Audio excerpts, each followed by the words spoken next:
राधे राधे, हरे कृष्णा। भगवान श्री कृष्ण की कृपा आप सभी पर सदैव बनी रहे। आप सभी को मोक्षदा एकादशी और गीता जयंती की हार्दिक शुभकामनाएं।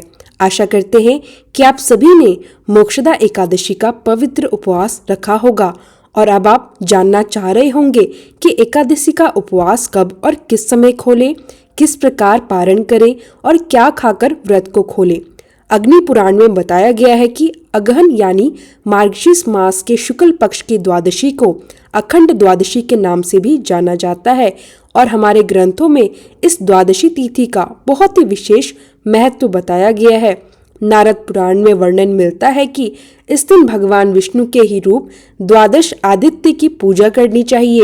मान्यता है कि इस तिथि पर सूर्योदय से पहले उठकर तीर्थ स्नान करना चाहिए, फिर उगते हुए सूर्यदेव को जल अर्पित करना चाहिए और द्वादश आदित्य के नामों का जप करना चाहिए। ऐसा करने से बीमारियां दूर होती हैं और दीर्घायु प्राप्त होती है।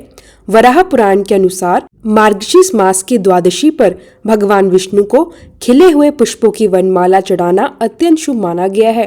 चंदन और कमल के पुष्पों से भगवान का पूजन करने का भी विशेष महत्व है। ऐसा करने वाले को भगवान विष्णु की 12 वर्षों तक पूजा करने का फल प्राप्त होता है। अग्नि पुराण में बताया गया है कि मार्गशीर्ष मास के शुक्ल पक्ष की द्वादशी पर श्री कृष्ण पूजा का भी अद्भुत महत्व है। इस दिन नमक दान करने का विधान है, जिससे बीमारियां दूर होती हैं, उम्र बढ़ती है और श्री कृष्ण की पूजा से कई प्रकार के दोष भी समाप्त होते हैं। स्कंद पुराण में बताया गया है कि इस महीने की द्वादशी तिथि पर भगवान विष्णु या उनके किसी भी स्वरूप को स्नान कराना अत्यंत शुभ होता है। शंख के द्वारा दूध से श्री कृष्ण का अभिषेक करने से जाने अनजाने में हुए पाप और दोष दूर हो जाते हैं। अखंड द्वादशी के दिन भी व्रत रखा जाता है। इस दिन गाय के दूध से बने भोजन का सेवन किया जाता है। कई लोग इस व्रत में दही का सेवन नहीं करते। ऐसा माना गया है कि इस दिन व्रत रखने से जीवन में शांति समृद्धि आती है और पारिवारिक जीवन शुभ होता है। भविष्य पुराण में उल्लेख है कि कोई इंसान राज्य पाकर भी निर्धन क्यों रह जाता है, धन पाकर भी उसका भोग क्यों नहीं कर पाता, उत्तम रूप पाकर भी काना, अंधा या लंगड़ा क्यों हो जाता है, स्त्री पुरुष का वियोग क्यों होता है। इन सभी का कारण धार्मिक कार्यों की कमी माना गया है। इन दोषों को दूर करने के लिए ग्रंथों में अखंड द्वादशी, मनोरथ द्वादशी और तिल द्वादशी व्रतों का विधान बताया गया है। इन व्रतों की विधि बिल्कुल एकादशी व्रत जैसी ही होती है और जो व्यक्ति यह व्रत रखते हैं उन्हें वैकुंठ धाम की प्राप्ति होती है।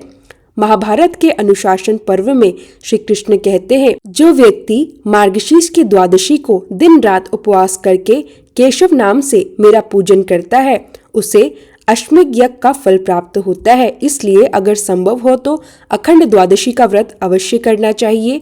इस व्रत में आप एक समय फलाहार कर सकते हैं या शाम की पूजा के बाद सात्विक भोजन भी ग्रहण कर सकते हैं।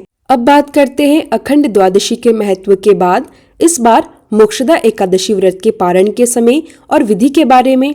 जैसा कि आप सभी जानते हैं, इस बार 1 दिसंबर सोमवार को मोक्षदा एकादशी का व्रत रखा गया है। हिंदू पंचांग के अनुसार एकादशी तिथि 30 नवंबर रविवार की रात 9:29 से शुरू होकर 1 दिसंबर सोमवार की शाम 7:01 तक रहेगी। इसके तुरंत बाद यानी 7:01 से द्वादशी तिथि प्रारंभ हो जाएगी, जो कि 2 दिसंबर मंगलवार की दोपहर 3:57 तक रहेगी। और चूंकि मंगलवार का पूरा ही दिन द्वादशी तिथि रहने वाली है, इसलिए यह द्वादशी अखंड द्वादशी के नाम से भी जानी जाती है। ऐसे में इस दिन भी उपवास रखना अत्यंत शुभ माना जाता है और यदि उपवास रखना संभव ना हो तो कम से कम भगवान श्री कृष्ण का पूजन अवश्य करें और अपनी श्रद्धा के अनुसार दान भी करें। अब बात करते हैं हरिवासर की। हरिवासर द्वादशी तिथि लगते ही शुरू हो जाता है। इस बार हरिवासर 2 दिसंबर मंगलवार की रात 12:15 तक रहेगा। ध्यान रहे, जब तक हरिवासर रहता है व्रत नहीं खोला जाता। हरिवासर समाप्त होने के बाद जो शुभ मुहूर्त बनता है उसी में व्रत का पारण करना चाहिए। 2 दिसंबर मंगलवार को सूर्योदय होगा 6:57 पर, सूर्यास्त 5:24 पर, ब्रह्म मुहूर्त सुबह 5:09 से 6:03 तक, अभिजीत मुहूर्त 11:50 से 12:31 तक, राहु काल दोपहर 2:47 से 4:06 तक। एकादशी व्रत का पारण का शुभ मुहूर्त रहेगा 2 दिसंबर मंगलवार को सुबह 6:58 से 9:03 तक। व्रत खोलने का यह सबसे उत्तम समय माना गया है और क्योंकि एकादशी का उपवास सूर्योदय के बाद ही खोला जाता है, इसलिए इस समय का ध्यान अवश्य रखें। यदि आप इस समय सीमा में व्रत नहीं खोल पाए तो आप दोपहर 1 बजे से 3 बजे के बीच भी व्रत का पारण कर सकते हैं, क्योंकि इस दिन पूरा समय द्वादशी तिथि ही रहेगी। अब आगे बढ़ते हैं और जानते हैं एकादशी व्रत का पारण कैसे करें और भगवान को कौन सा भोग अर्पित करें। साल भर में कुल 24 एकादशी होती है। इन 24 एकादशी में भगवान विष्णु को 24 अलग अलग प्रकार के भोग अर्पित किए जाते हैं। वैसे तो आप हर एकादशी में ये सभी भोग अर्पित कर सकते हैं, लेकिन हर किसी के लिए यह संभव नहीं होता।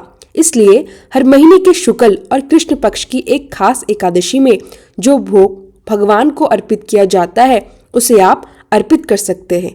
जैसे इस बार मार्गशीर्ष मास के शुक्ल पक्ष में भगवान श्री विष्णु को तिल और गुड़ के लड्डू का भोग लगाया जाता है। आप इन्हें भक्ति भाव से अर्पित करें और प्रसाद रूप में ग्रहण करके व्रत का पारण करें। ध्यान रखें, भगवान के भोग में तुलसी के पत्ते अवश्य रखें। इसके अलावा आप आंवला भी अर्पित कर सकते हैं, क्योंकि आंवला भी भगवान विष्णु को अत्यंत प्रिय है।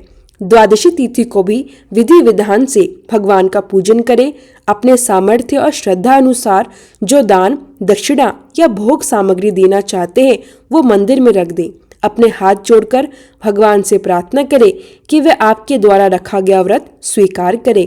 यदि आप चाहें तो अपने व्रत का पुण्य किसी पितृ को समर्पित कर सकते हैं और उनके लिए प्रार्थना भी कर सकते हैं, या अपने द्वारा रखे गए व्रत का दान किसी जरूरतमंद को देकर पुण्य लाभ प्राप्त कर सकते हैं। इसके बाद शुभ मुहूर्त में भगवान श्री विष्णु को अर्पित किया गया भोग आप नैवेद्य या प्रसाद के रूप में ग्रहण करके व्रत का पालन पूरा कर सकते हैं। थोड़ी देर बाद आप सात्विक भोजन ग्रहण कर सकते हैं। ध्यान रहे, इस दिन लहसुन, प्याज या किसी भी तरह का तामसिक भोजन ग्रहण करने से अब तक रखे गए सभी एकादशी व्रतों का पुण्य नष्ट हो जाता है। यदि आपका कोई अन्य उपवास भी इस दिन है तो पहले एकादशी व्रत का पारण करें। पारण करते समय केवल तुलसी के पत्ते, जल, तिल और गुड़ के लड्डू या आंवला का सेवन कर सकते हैं। यदि दूसरा कोई उपवास नहीं है तो आप चावल ग्रहण करके व्रत खोल सकते हैं। याद रखें, एकादशी के दिन तुलसी में जल अर्पित नहीं किया जाता, लेकिन द्वादशी तिथि को तुलसी माता में जल अर्पित करें। धूप और दीप जलाकर तुलसी माता को भोग अर्पित करें।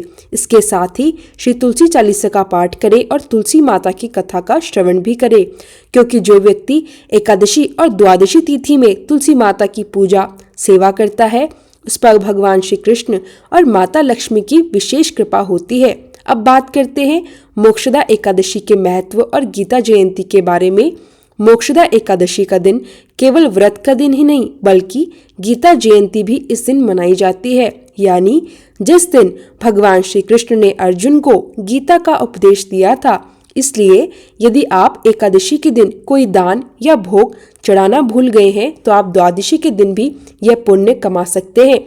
आप भगवत गीता की पुस्तक का दान कर सकते हैं। यह दान आप मंदिर में दे सकते हैं या उन लोगों को दे सकते हैं जो भगवत गीता पढ़ना चाहते हैं या जिनका इसमें विश्वास है। इसके अलावा आप भगवत गीता सार सुन सकते हैं या दूसरों को पढ़कर गीता का ज्ञान सुना सकते हैं। याद रखें, मोक्षदा एकादशी पर रखे गए व्रत से जीवन में शांति, समृद्धि और परिवार में सौहार्द आता है। इस दिन आप जो भी दान, भोग, व्रत और पूजा करते हैं इसका फल भगवान श्री कृष्ण और माता लक्ष्मी की कृपा से मिलता है। मोक्षदा एकादशी का व्रत केवल कर्म और भक्ति का माध्यम नहीं है, बल्कि यह जीवन में सुख, स्वास्थ्य और आध्यात्मिक उन्नति लाने वाला दिन है। यदि आपने यह व्रत रखा तो आप निश्चित रूप से भगवान श्री कृष्ण की विशेष कृपा के पात्र हैं। आप इस जानकारी को पूर्ण श्रद्धा और भक्ति भाव से अपनाएं, व्रत का पालन करें, दान करें और भगवान को खुश करें। धन्यवाद। यदि आपको यह वीडियो और जानकारी अच्छी लगे तो वीडियो को लाइक करें, शेयर करें, चैनल को सब्सक्राइब करें और हाँ, राधे राधे कमेंट बॉक्स में लिखना मत भूलिएगा। राधे राधे।